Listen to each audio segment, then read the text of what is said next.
Let's kill a massive lie right now before we go any further. Picture yourself standing behind your rig while it's idling. You see that dark, heavy haze drifting out of the stack. I need you to understand something right now. That is not exhaust. Not in any useful sense anyway. That is literal, liquid money in vapor form. It is the exact portion of every gallon you just paid for that never ignited, never pushed a piston, never turned a crankshaft, and never moved a single pound of freight 1 inch down the road. It just got hot, broke apart halfway, and left your engine carrying the physical scar tissue of its own incomplete burn. We are talking about thick, nasty carbon crust layered across your injector tips, your piston crowns, and your exhaust valves. Your engine isn't just wasting fuel, it is literally digesting itself with the residue of fuel it failed to use. And every single mile you drive in that condition, the problem compounds. Dirtier injectors spray fuel less precisely. A less precise spray means a worse combustion. Worse combustion means even more carbon, which in turn means even dirtier injectors. Congratulations, you are funding a feedback loop of mechanical decay straight out of your own operating budget. And the kicker? Nobody in the supply chain has any reason to interrupt it, because every stage of that decay sells you something. Think about it. New injectors. Fuel system cleaners that magically mask the symptom for about 800 miles before wearing off. Particulate filters that trap what your engine couldn't burn. DPF regions that cost you massive downtime and idle fuel. You are not maintaining a truck. You are servicing a debt cycle. One that starts deep inside your combustion chamber and radiates outward into absolutely every line item on your P&L. Now, here is where it gets genuinely ugly. Pull up a chair for this one. A petroleum engineer in Tulsa actually figured all of this out back in 1965. And he didn't do it theoretically or in some sterile lab simulation. A guy named Caldwell was contracted to keep 42 commercial trucks running on grueling interstate routes across the American Southwest.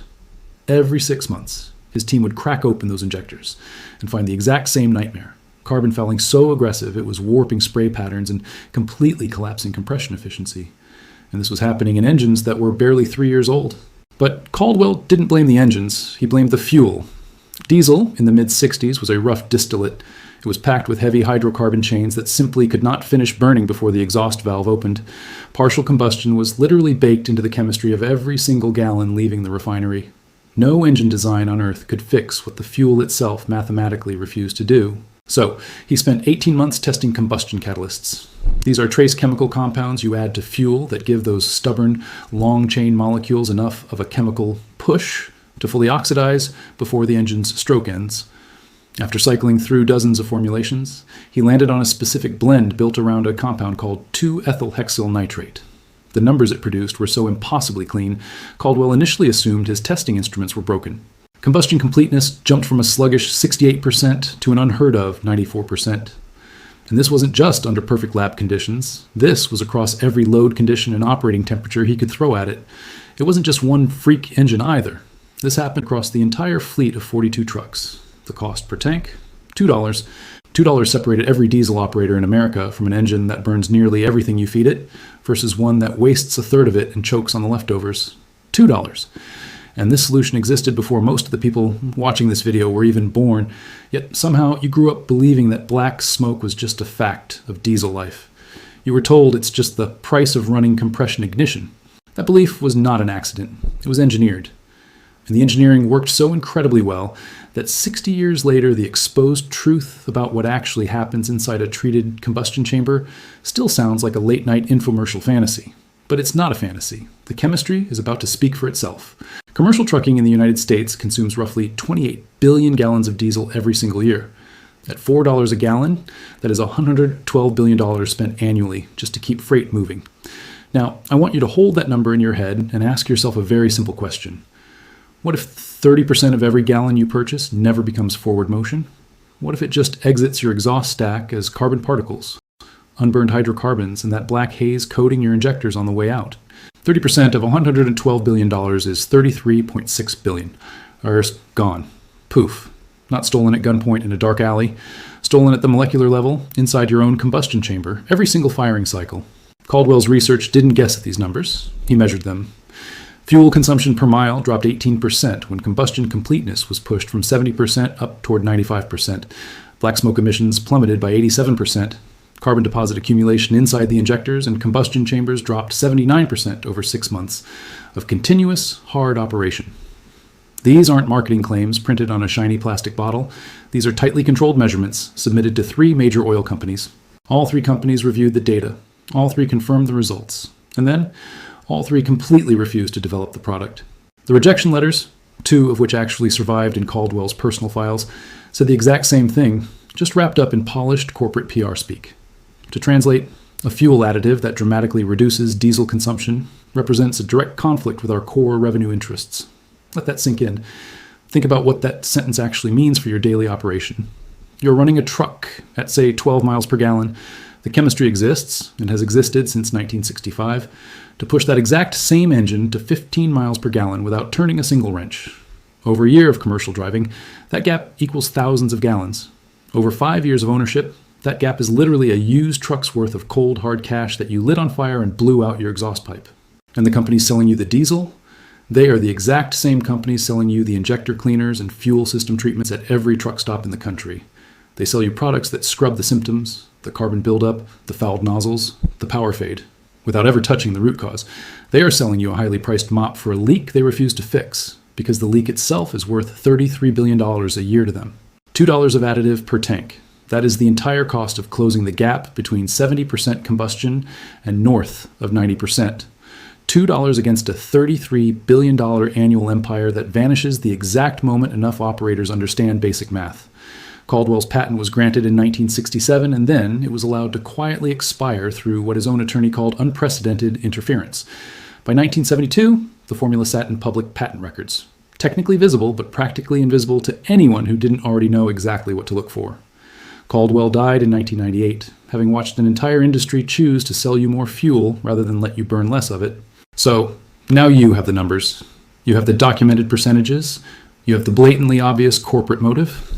What you don't have yet is the actual picture of what is happening inside your cylinders at the moment of ignition and why 30% of your diesel is currently ghosting you. Every year you own that diesel truck, somewhere between $200 and $1,800 of your money converts into black smoke. Not because your engine failed, not because you drove it wrong, because the fuel you bought was only ever designed to burn 70% of itself. You paid full price for a gallon, and the gallon gave you 70 cents of work. That isn't a mechanical problem. That is an ownership problem. And the question you need to sit with is, who owns the loss? Spoiler alert, it's you. Think about what happens inside that cylinder. Air gets compressed until it is blisteringly hot enough to ignite fuel on contact. The injector sprays diesel in as a fine mist. The droplets catch fire. The explosion shoves the piston down. The crankshaft turns. The truck moves. Clean, simple, elegant. In theory. But diesel isn't just one uniform substance. It's a chaotic cocktail of hydrocarbon chains. Some are short and light, some are long and heavy. The short ones ignite fast and burn completely within the microscopic fraction of a second the engine gives them. But the long, heavy chains? They need more heat and more time than that stroke will ever give them. So when the exhaust valve opens, those heavy molecules exit the cylinder half-burned. They leave as soot. They paste themselves across your particulate filter and your catalytic converter. And every single one of them represents stored energy you bought at $4 a gallon that never did its job. This is where the magic happens. When you introduce 2-ethylhexyl nitrate, it decomposes under the massive heat of compression. It throws off free radicals that physically force those heavy, lazy hydrocarbon chains to finish burning before they can escape the cylinder. Combustion completeness skyrockets. The black smoke vanishes because there is literally nothing left unburned to produce it. Power climbs because more fuel energy actually hits the crankshaft. Consumption drops because every gallon is finally doing the work you paid it to do. The Society of Automotive Engineers has published peer-reviewed data confirming every single one of these outcomes. This isn't fringe internet science. It's been sitting in engineering libraries since the days of disco. So you have a system that structurally robs you of 30% and a proven chemical solution that costs pennies per tank to stop it.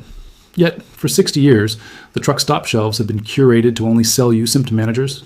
That isn't a market failure. That is architectural design. If you drive 15,000 miles a year, you are hemorrhaging over $1,000 annually into carbon deposits. Over 5 years, one single pickup bleeds up to $9,000 in fuel that burned incomplete. That money didn't vanish. It transferred. It moved from your bank account to the pump, into a neutered combustion chamber, and then straight onto someone else's revenue sheet. So, what do you physically do about it the next time you pull up to a pump? The answer is so stupidly simple, it almost feels like an insult. You buy one bottle of cetane improver, and you look at the back. You want to see 2-ethylhexyl nitrate printed right there on the label.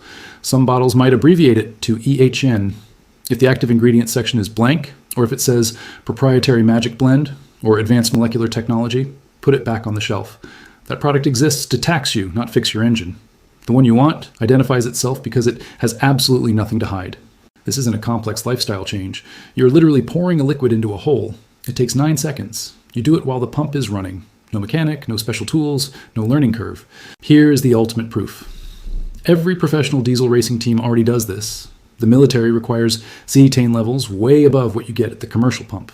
Massive agricultural fleets treat their fuel this way because, at their scale, the math is impossible to ignore. Marine operators do it because an incomplete burn at sea will bankrupt a commercial vessel in a single season. The pros figured this out decades ago. The average driver on Interstate 40 just never got the memo because the guy selling you fuel prefers you burning 30% of it for absolutely nothing. So here's the play. Next fill up, read the label, confirm the compound, pour it in. Don't go down a 3-week Reddit rabbit hole. Don't ask your buddy who swears by the stuff his granddad used in '97. Just put it in the tank and drive. Your exhaust will tell you within 1 tank if the combustion changed. Your fuel gauge will tell you within 2 tanks if your range extended. Your wallet will tell you within 90 days that the math we just went over is dead accurate. You'll spend maybe $80 to $100 a year on the additive. You'll get $1,200 to $1,800 back in fuel you actually get to use, plus hundreds saved on stretched maintenance intervals. This isn't a wealth hack, it's a tourniquet. You stop the bleeding first. You reclaim the efficiency your engine was built for, and you let those margins quietly compound over months and years. Cleaner injectors, fewer regions, less downtime. And if you're naturally skeptical, good. You should be. Here's the best part. You can stop anytime. There's no contract, no subscription app, no proprietary hardware. You pour $2 of a highly documented chemical into your tank. If after 4 tanks, you honestly don't see a difference in your smoke, throttle response, or fuel range, you walk away. You've lost $8. $8 against the thousands you're already throwing away every single year. That's not a gamble. That's a rounding error. Diesel hydrocarbons react to this compound the exact same way today as they did in the desert in 1965. The only thing that changed is that today you actually know about it. You know the cost, the mechanism, the dosage, the expected result, and you know the exit door if it doesn't deliver. That is all I promised, and that is all I owe you. No miracle. Just a $2 correction to a 60-year-old corporate decision that has been quietly taxing your engine every mile you've ever driven. Share this with every single operator in your contacts. Not because it's going to topple an industry overnight, but because the compounding works a lot faster when the people around you stop bleeding too.